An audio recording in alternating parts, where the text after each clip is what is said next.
This is Eric Rutan of Cannibal Corpse. You are listening to the Scars and Guitars podcast with Andrew McKay Smith. Hey there, everybody. I hope you're well. Thanks so much for joining me. I've got a conversation with Jonas Renkse from the outfit Katatonia to share with you. The catalyst for our chat is due to an Australian tour, which the band are embarking on throughout February 2024. I believe it's their fourth across our wide brown land. Can't wait to see them, actually.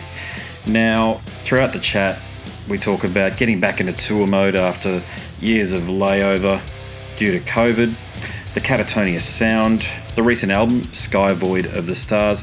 How has that been received?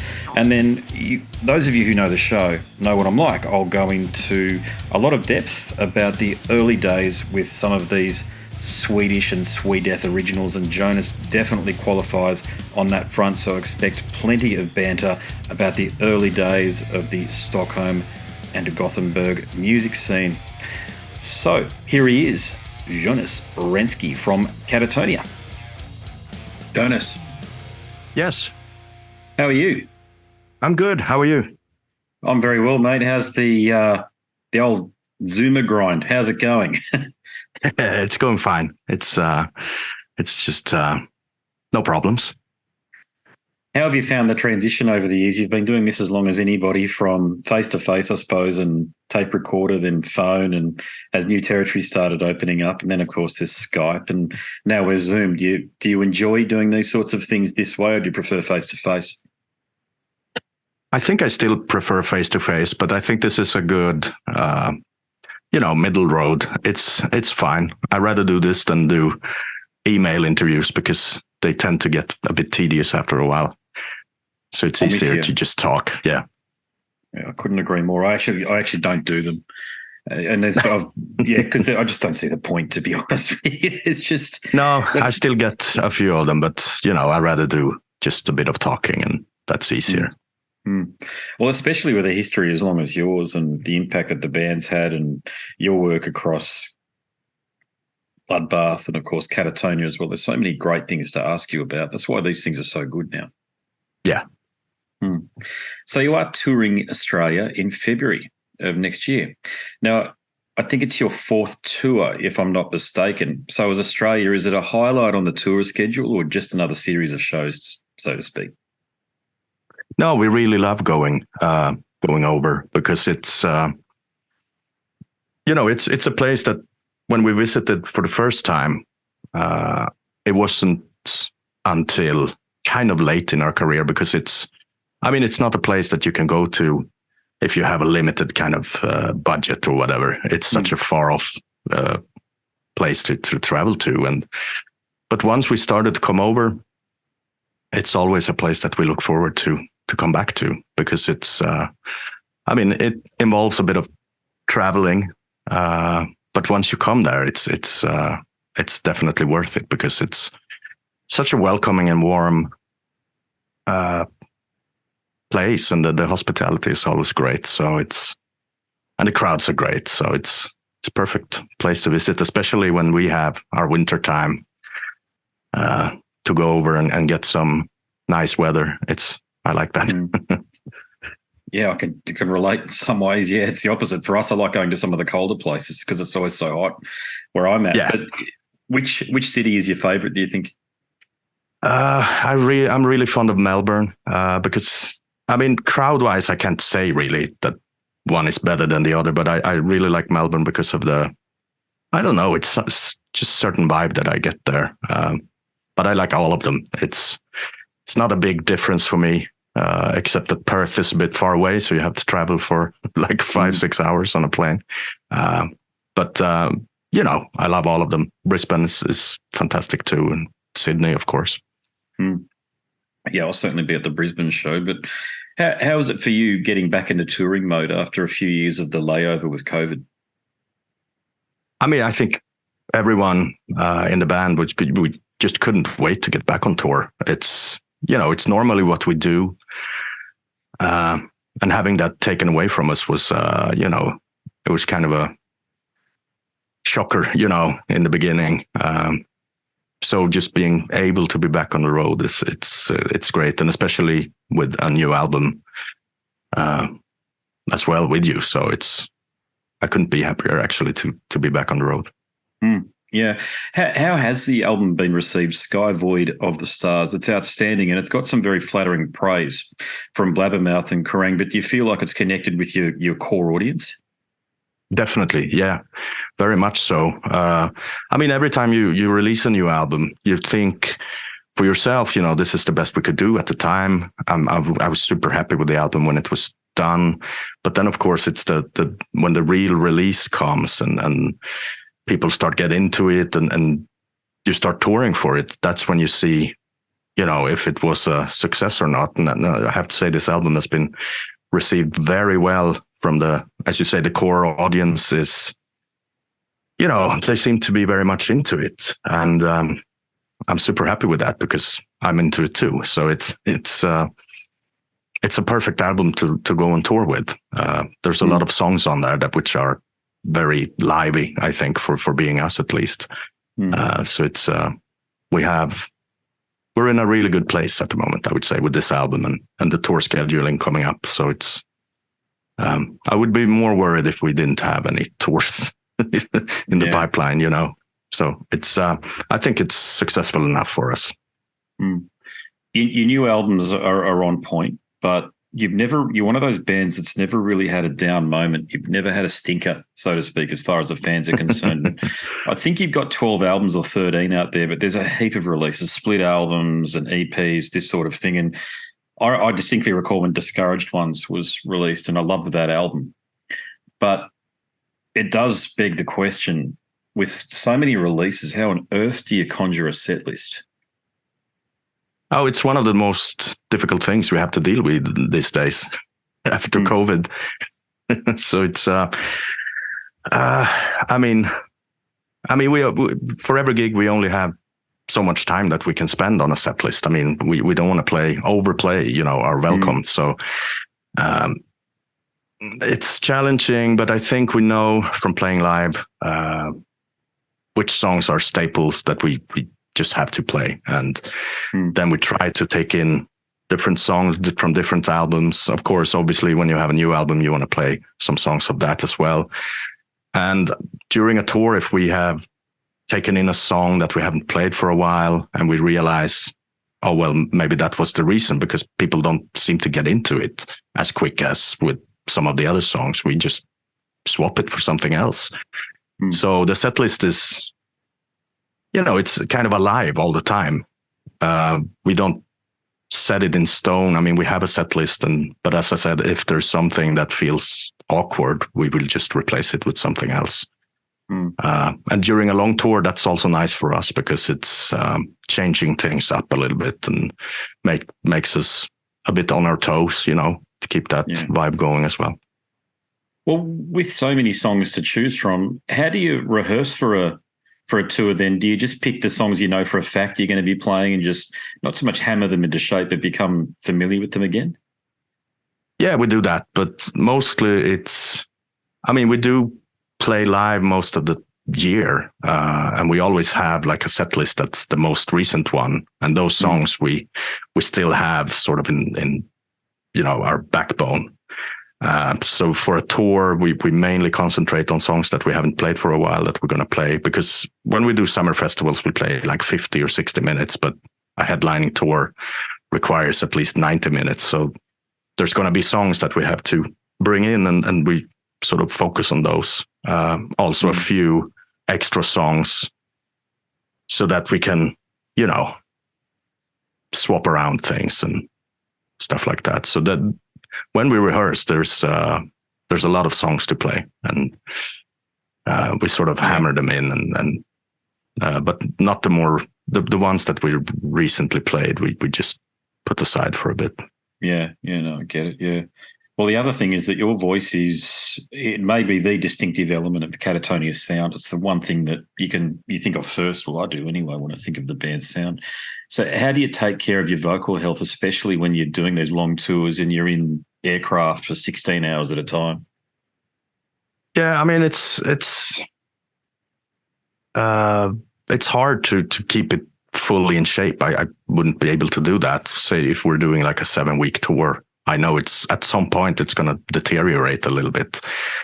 But I try to sleep and drink water. That's my main thing, to get my hours of sleep and not go around and being thirsty and sweaty all the time, and just sort of rehydrate. Because that's, to me, that's what helps me the most. I'm not drinking tea or stuff like that. Maybe have a bit of ginger now and again, but and also try, warm it up a little bit before the shows. But I'm not a really, I don't do any like vocal, those kind of things that real singers, as I call them, that they're doing. But we have a playlist that we play 1 hour before we go on stage every night with favorite songs of us in the band, and we just sing along and try to get in the mood. So that's helping to warm up the voice. But I would say sleep and water. That's the best thing. Yeah, sleep and water. But I remember having this conversation with Nick a few years ago now, 6 or 7 years ago now. But I mistakenly assumed that Paradise Lost abstained from alcohol on the road, and he politely said, "No, we don't. We love to partake." So, yeah. But being a vocalist, how do you avoid the traps of having a few bevies and just enjoying yourself after a show when you got to get on a plane at 5 or 6 o'clock the next morning to go to the next bloody show? Well, I mean, I'm like Nick. I like to have a glass or two, especially after a show when you feel like, that was a good show and you want to just wind down. And if we have a super early morning, then maybe I'm not doing the all-nighter,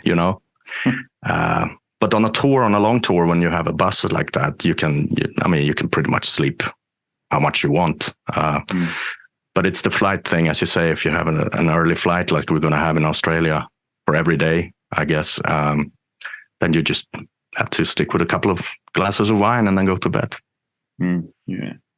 I'm going to cast your mind back a few decades now. So when the band started in Stockholm in the early 90s, when there was just so much killer music coming out of Sweden, it really, heavy metal rebirthed through bands from Stockholm and Gothenburg, I believe. So do you recall if there were any key rivalries with your mates in the Gothenburg bands at all? Like, a city versus city thing, like a Sydney versus Melbourne thing? Well, I think it was a little bit like that. I mean, we weren't really involved because we weren't sounding like either the Stockholm bands or the Gothenburg bands.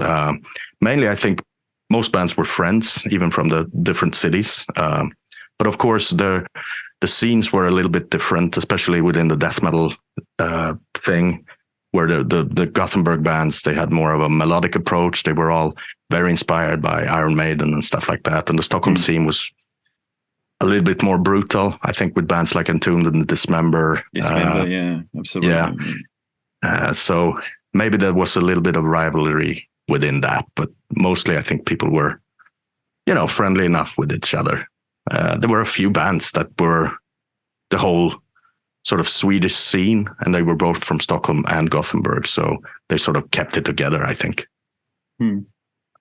That's a good point you raise about the death metal versus melodic thing, because most of the bands around you in Stockholm back then, they were concentrating on brutality, speed and precision to an extent. But Katatonia is all about mood, and it gave you a lane almost all to yourselves. Now, that's my take, at least. And do you agree with that?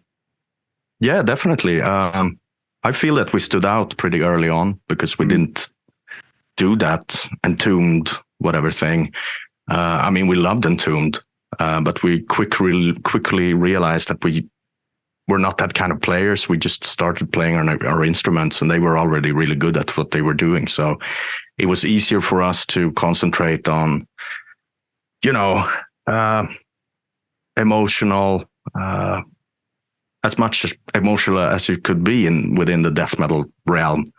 But we were very inspired by Paradise Lost. There's no hiding in that, and once they released their second album, Gothic, we felt like, wow, this is the way to go for us as well. It was such an important album for us, and we just took it from there, not trying to copy them, but being inspired, and then also finding our own identity within that kind of narrow little scene that they created. And I think we succeeded, because we don't really sound like each other today, but we still have the same kind of roots, I would say.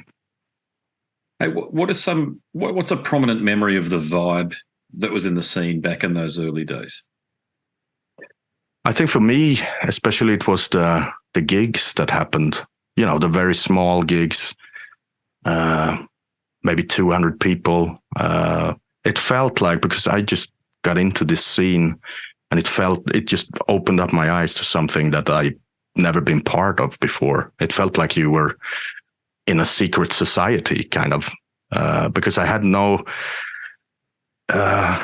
there were no friends of mine in my school and stuff like that listened to this kind of music. And once I started doing it, like, the death metal thing, I felt super special. And once you would see like flyers in the record store, there's a show happening, bands like At the Gates, or even Grotesque, as they were called before, and Entombed, Tiamat, those kind of bands. And you would go to this show, and there's 200 people there, and they're all exactly like yourself, very devoted, very into this sub-genre of a subculture, Yeah. So it felt very special, because it had, at the time, there was a very welcoming vibe also in this death metal scene. So it was great. I mean, I look back on it with very fond memories. But the live shows really show that, I'm part of this as well. This is my thing. You've been in a band with Dan Swanö, and you certainly had albums produced by him, but he seems like he's there's 5 degrees of separation of Kevin Bacon or whatever it is in Hollywood. It's a bit like that in the Swedish scene with Dan Swanö. So do you feel like he was the bloke that was at the center of helping shape not a particular sound like the Seattle sound, but allowing every band to sound like the way that they wanted to, and then in a way he passed that baton to Fredrik Nordstrom? Yeah, definitely. I mean, we worked with Dan from the very beginning. He did our demo when he had just an 8-track studio way back. And he was always so encouraging and helpful. And I guess also that's why all the bands that he did, why they came to him, because he was, it never felt like he was tired, or he was like, I've done this now for a while, I'm not, interested anymore. He was always taking, I guess, every project, as a completely new start, and just do whatever he could to make it sound really cool. And when he stopped doing that for a while, I think, Fredrik maybe took over, because he was starting doing really cool stuff in the Fredman studio. I think especially when he was doing some early In Flames stuff, and also the Slaughter of the Soul album, people started going to that studio. But we also had the Sunlight studio here in Stockholm with Thomas Skogsberg. He was also, big part of shaping the sound, especially early on with Entombed and Carnage, Dismember, those kind of bands. He created the whole Stockholm sound with his studio. So there have been a few, institutions in Swedish metal, especially the underground thing. And I'm happy to have been part of a couple of them, and seeing my band being, benefit from different kind of mixers or producers or whatever. So it was a good vibe. Norway had a very important and very prominent niche with black metal. But I feel like the Swedish bands they just loved heavy metal, so they went death metal, gothic metal, doom metal, the whole thing. It was all a part of it. And of course, I know there are some Norwegian bands that did that too, but I'm talking about a lot of them. And there are a lot of great bands that came out of Sweden in the early 90s. We've already talked about a lot of them, including you guys. My view is that without the Swedish scene being as strong as what it was, heavy metal wouldn't have emerged the way it did post-year 2000. We've seen bands like Killswitch Engage then come along after you guys. So the big influence on the American scene and over here in Australia and the British scene as well. But Do you feel the same way? Do you feel like as if it wasn't for the Swedish musicians, the Swedish bands, that heavy metal may not have emerged from? And the key point here is the doldrums, if you like, that was happening in the 90s, when heavy metal and even rock music was declared dead by shithead magazines like the Rolling Stone. Yeah, I totally agree. I think the scene that we had for a long time as well, starting with a really deep underground thing and also rising up, it probably shaped a lot of today's metal bands that are huge today. And I think it's, I don't know, it's because also Swedish bands did not just create something, but they also, sort of developed something else. I mean, if you listen to Entombed, they were, when they released their first album, it was total death metal album, and they got huge with this record within the underground scene. But then, of course, they started doing this death and roll thing that was also unheard of before they started doing it. So a few important bands have probably shaped a lot of stuff that's going on today. I would mention At the Gates also, of course. So yeah, I hope you're right. At least, I would feel really good if Sweden had, an influence like that, because as you said, the metal thing was declared dead and gone, but it was just shifting and starting over in the shadows of the underground, and then it came back. Yeah, I definitely feel that's the case, because I'm 45 and I was a young fella back in the early 90s, and I distinctly recall reading Terrorizer and Metal Maniacs in particular. Both of those magazines were legit in my view. Yeah. And outside of the fanzines and Slayer Mag and a few others, of course. But those two, you could buy them in, a key point here, you could buy them in railway station newsagents.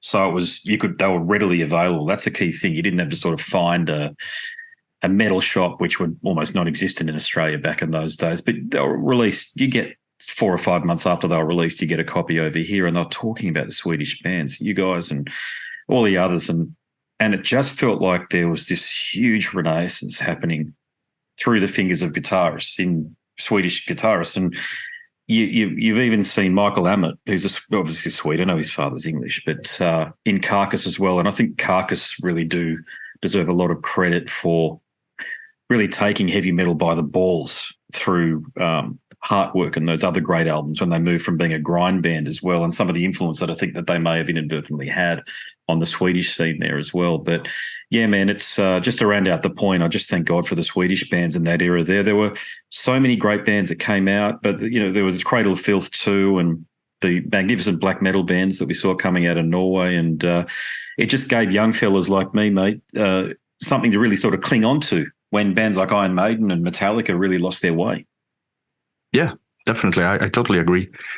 It was something that just took over from what, Priest and Maiden and those bands did, and created something new by still being influenced by their old heroes, but, just making things more extreme. Yeah, there was a lot of stuff going on at the time, and I'm very grateful for, have been a small part of it, but also involved as a fan as well, and being just like you, picking up magazines and because back then that was the only source of information you had. And also, as you said, you wouldn't get maybe the magazine until it had been released for a couple of months already, and you would read like, oh, there's a new album coming out, but by the time you read that, the album was already out. It's not like today you can see on someone's Instagram, oh, we're releasing a new album in 2 years. I'm writing for it now.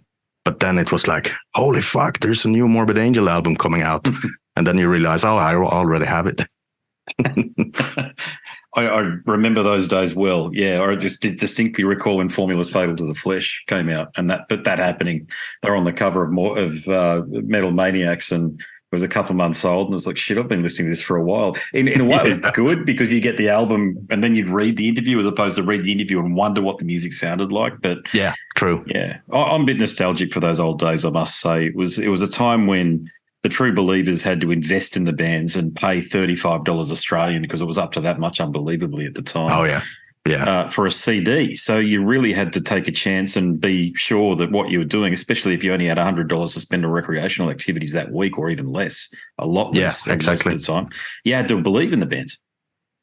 Yeah. And even if, I remember buying albums that I thought was shit when I first put it on for the first time. But since you spent that money and you maybe didn't have money to buy another album, you had to listen to it over and over again until it became, decent and maybe eventually also good, because there was nothing else to do. You couldn't just play it on Spotify like today and say, this is not for me.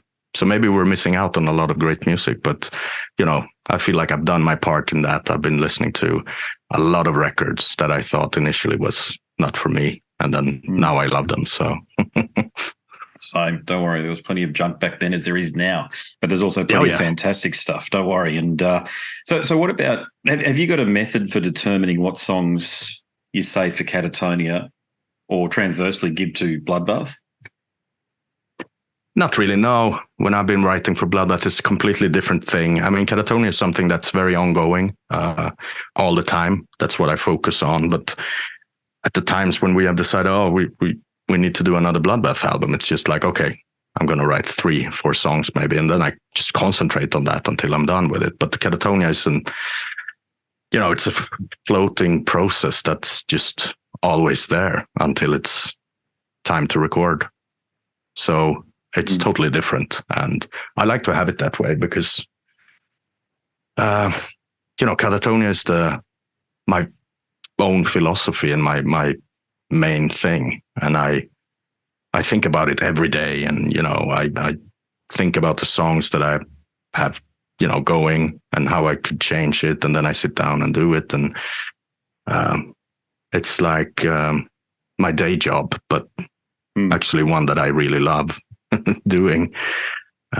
So it's different for everything that I do, basically. If I write something for another project as well, it's just something that I do a certain time, but Katatonia is the main thing. The Arrow of Satan is Drawn is still an album that I listened to. Magnificent stuff. Was there anything that you recall being special about that album, or is that just me being a fan and just enjoying that one in particular? I think when we did it, because we had another guitarist coming in, Joakim Karlsson, and he came a little bit from a different scene. He's more of a black metal guy, and he has his main band Kraft, which is a band that we loved as well. And so we thought maybe, that kind of influence will change also the way we write songs. And we wanted to give the album sort of a little bit more of a black metal aura around it. Not too much, but a little bit. And that's why it's different. And also the sound is maybe a little bit more murky on purpose, of course, but, just sound a little bit more evil. And I think we succeeded in that. So that's what's the goal, at least. But then again, the next album would be totally different again, which is the charm, I think, with these kind of projects, when you can just say, oh, man, I miss the Florida scene so much, the Morris sound bands, and just let's write a couple of songs in that style. Whereas with Katatonia, you can't really do that. It would change too much from album to album, or even in the same album. But of course, then again, we always try to make Katatonia have different kinds of influences from time to time, but maybe not as drastic as when you do death metal and you want to fiddle between 90s Florida and then maybe some black metal. It's a different thing. Yeah, you're right. It's no surprise to see Katatonia chart occasionally and reach and climb up and beat the all-powerful and all-pervasive rap and R&B and hip-hop albums that seem to be the media's darling these days. But for Bloodbath, particularly on The Arrow of Satan is drawn to achieve a top 50 on the German charts. That's really saying something about the strength of the album and how many people out there really they enjoy and they love exactly the sounds that you just articulated. Yeah, and I think with Bloodbath especially, because we started out as a tribute band to just the old days, and I guess there's a lot of people still that, you know, miss these days, and what they get when they listen to Bloodbath is sort of a package that's custom made for that kind of mindset. You know, it's our minds making the music that we are feeling nostalgic about, and if you buy it and you're a 90s death metal guy, you will get it, you know. So that's the difference, I guess, which is cool. I mean, that's what we do. Yeah, and the Germans love their heavy metal. God, we know that, and it never ever went away there, did it? No, it's always been super strong. I mean, they're loyal.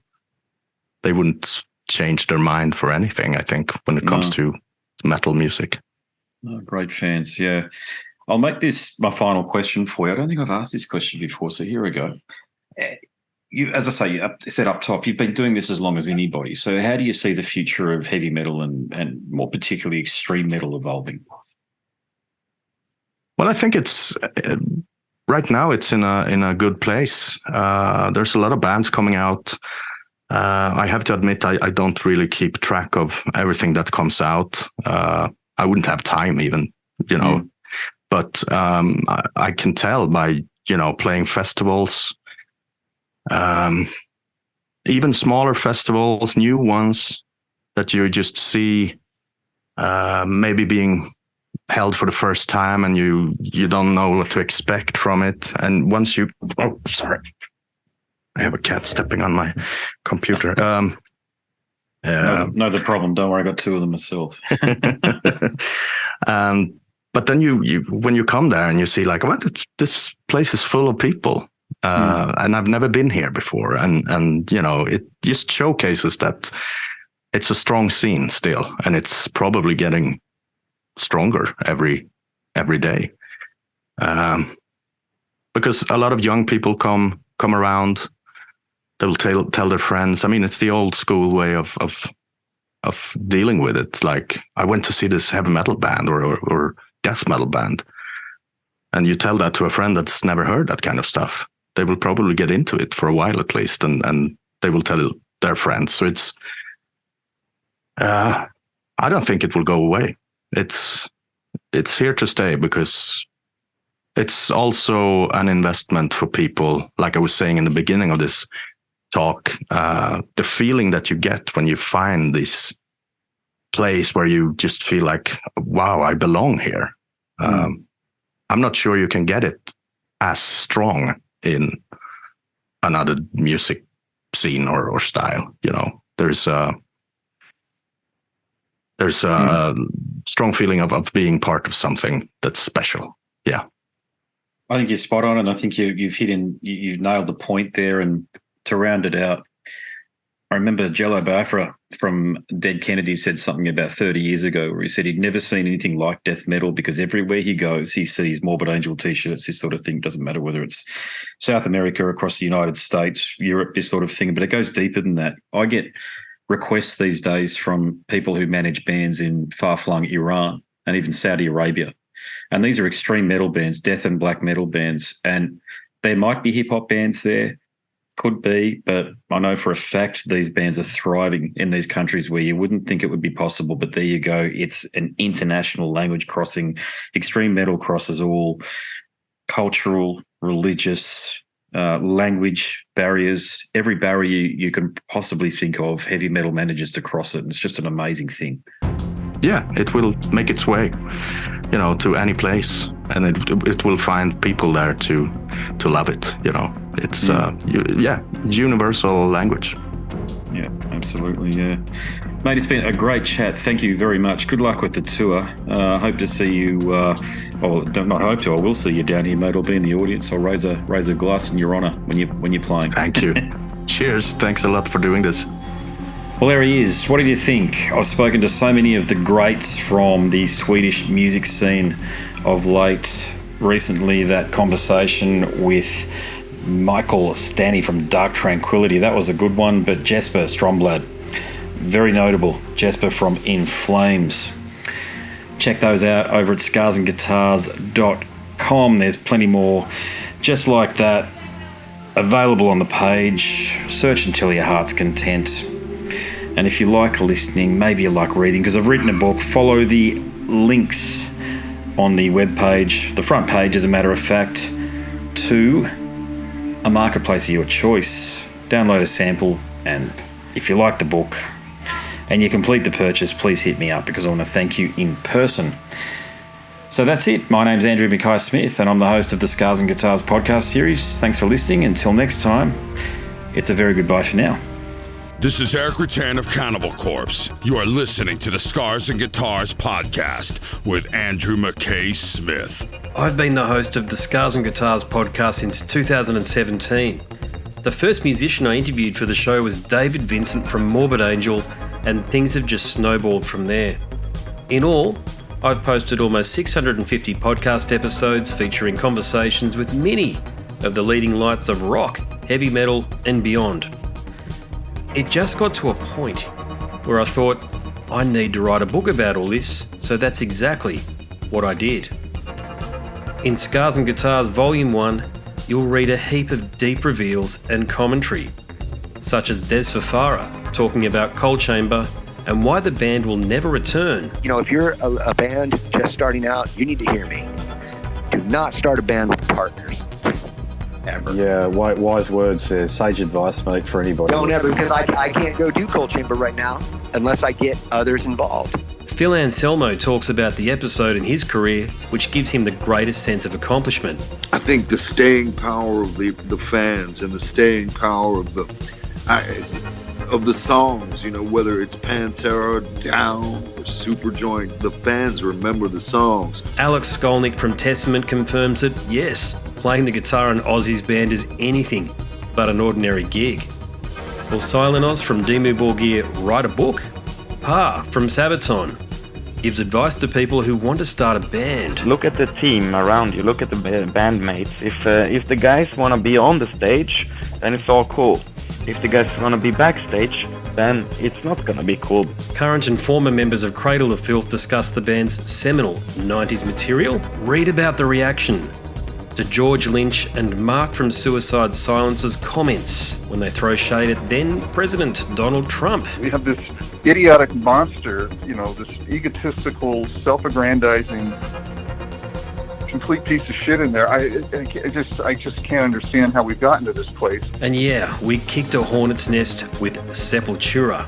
Percussive overlord Gene Hoglan talks about recording with Chuck Schuldiner. Chuck was always, he was very open-minded, and he was into having his musicians that were playing with him just reach out for the best stuff that they had. Phil Campbell from Motorhead discusses what it takes to get sober. John Five answers his critics who dismiss his tenure with Marilyn Manson.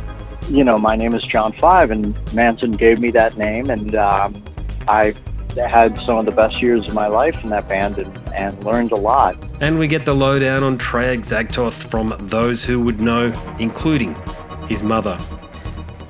All across Scars and Guitars Volume 1, there are moments of tension, relief, tragedy, exhilaration, and throughout it all, you'll obtain insight that I believe no one else has managed to obtain from many of your favourite artists.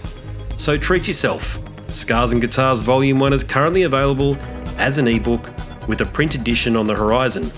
Follow the links attached and download a sample. I'm sure you'll be compelled to read the whole book.